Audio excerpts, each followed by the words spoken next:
Hi class, this is Dr. Halstead. Welcome to week 2.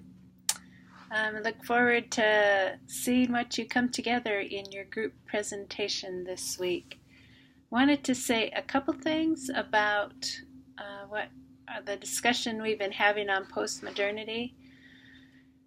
Postmodernity, or at least the term, is not a moral term. It's a descriptive term. So it's describing how our culture has reacted to modernism. And having an understanding of modernism is helpful in that it was the belief that everything could be broken down into ultimate truth. In other words, the scientific method. So, in the church, it was the authorities, the church leadership decided what everyone was to believe. And they told people that's the dogma, and you were in or you're out. That's the Spanish Inquisition. Another, in art, there were certain beliefs that art was a certain way and you could understand it, and if you didn't, you were ignorant. And literature, same thing. And that's again from a modern perspective. Postmodernity, as people started to move past those absolute ways of thinking, that no, there wasn't just one way to see things. You could see things in in a variety of ways. So, yes, that certainly impacted morality as people reacted to the church saying, don't have sex with people outside of marriage. And so some people, as they claimed there's multiple ways of seeing things, that we don't have to believe in just one way of looking, that impacted that too. But in itself, postmodernity is not wrong. It's just descriptive. So I hope that makes a little bit of sense. And social constructionism as a concept within postmodernity deals with the ways in which our culture, our setting, our background influences the way we create meaning. So, two people may be raised in the same neighborhood by the seemingly same type of parents, but because they both have a different family of origin, they're going to see things differently, not exactly the same. That social constructionism in their context influences the meaning they make of things. Or, to bring those concepts down to our profession and what we do, when we have two people in a room, we recognize that they're not going to see things exactly the same because they've been influenced in different contexts. And it involves genetics, hormones, which part of the country we're raised. One of the things for me, being raised in Canada and Montana, is when I came to the Deep South, I was used to things being said directly, and so it was confusing for me for a time as people would speak in indirect ways, and they considered it polite not to be direct. And for me, initially, I thought it was dishonest. But, again, looking at social constructionism, that's the way I had been raised and my context had taught me. So I had to adjust. And so that's what we bring to the therapy room, that we respect each person's ability to create their own meaning. We don't negate what they think or what they believe because we don't agree with them. So a couple comes in and they both are certain that it's the other person's fault, the problems in their relationship.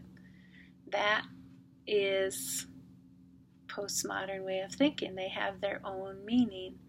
So we come in with our meaning, knowing that there are certain aspects, things we bring into a relationship that make it functional or dysfunctional. And so we help them move to a more functional way of being in relationship. So that's 3 people together with different meanings, and we're working together to create a new meaning. So as you look this week at the recovery model, you're going to see that perspective being brought into the medical model first, in that before, doctors had a more modernist perspective where they just decided what was wrong without consulting the patient. And that is somewhat foreign to us now, because it's pretty common for the doctor to collaborate with us or have an idea that we can bring something to the conversation and figuring out what the illnesses are. But that is fairly new in perspective. And so as we bring those perspectives into the therapy room, again, we respect what other people bring to the conversation. We collaborate, and that is a very postmodern perspective, and you'll be seeing it in these models that we're learning this term, that it's a collaborative way of being with clients in the therapy room. So we're moving away a bit from some of the more modern models, although none of them are totally modern. And many of those models have evolved. So what used to be considered modern were Bowenian, structural, strategic, where I would come in as a therapist, as an expert, and tell you what to do. And don't argue with me, don't complain, this is the way it is. The more modern models of therapy, so we're going to look at emotionally focused, narrative, solution focused, collaborative language systems. They are viewing therapy as a collaborative process. I have expertise because I have this training in relationships. You, the client, have expertise because it's your life, it's your story. So together we work to move forward in a more healthy way. So you'll be seeing that in each of the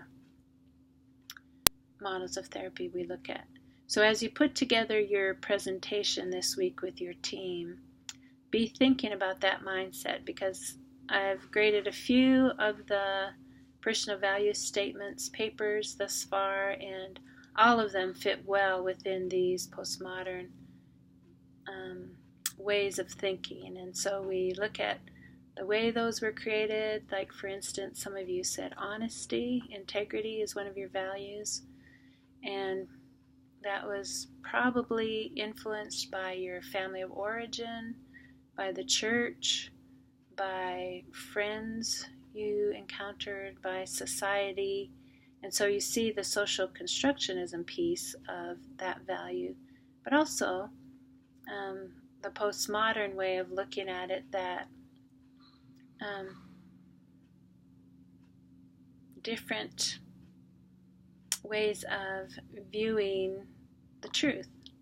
So is a white lie considered dishonest? For me, integrity is very important. So I'm always looking for how I can be honest and respectful of other people. So one of the things that factors into it for me is this idea that all people are equal. That's a very postmodern perspective. And so look in your reading at some of these factors that connect with your ways, your values, and bring it into that presentation. So if you haven't already contacted your team, you are running late, because it is really challenging to get a team together to get everybody's perspective. So get on that today, start the discussion going, and it takes a while to put this together, so don't put it off too long. If you're having trouble getting your classmates to respond to you, let me know and I'll intervene in that. But the discussion forum that is on this module is specifically for the purpose of you and your group having conversation, and only your group can see it, and I can see it if I want to, but nobody else is part of that. So let me know if you have any questions. I appreciated the discussion last week. I appreciated you doing citations and references in each of these, and the time that I'll be available for chat each week is Monday at 6 Central Time.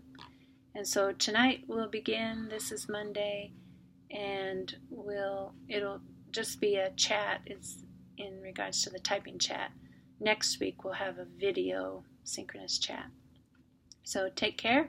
Let me know if you have any questions, and I look forward to reading your stuff. Bye.